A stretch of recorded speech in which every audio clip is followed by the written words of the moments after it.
Dalton456 here with a quick Jeep tip. I don't know how common of an issue this is, but they have this shaft right here. It's the shift shaft for the manualized portion of the valve body. So, you know, you can shift out of park, first, second, third, kick it out of overdrive, all that fun shit. Anyway, I don't know how well you'll be able to see it, but I ended up shearing the end of the shaft off because this transmission apparently came from up north and there was a lot of corrosion. Anyway, beyond the point, there's this little spacer right here that you have to destroy in order to actually remove this shaft because there's a roll pin behind it.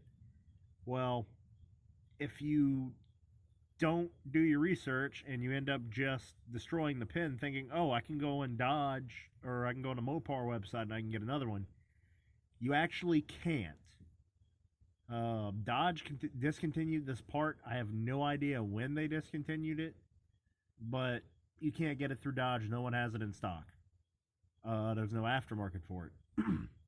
What I ended up having to do, I had to go through Toyota to actually get the part. Toyota did use the a340, I think it's the E and the F, in a lot of their vehicles, starting from like in the early 80s all the way to like 2013. Here is the Toyota part number. Let's see if I can get it to show up.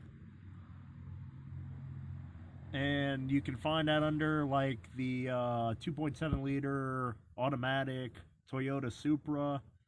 I think you can get them under Toyota Tacomas and all too. But if you just look up that part number, you should be able to find what you need. It's only like a $4 part. But yeah, until the next update, later.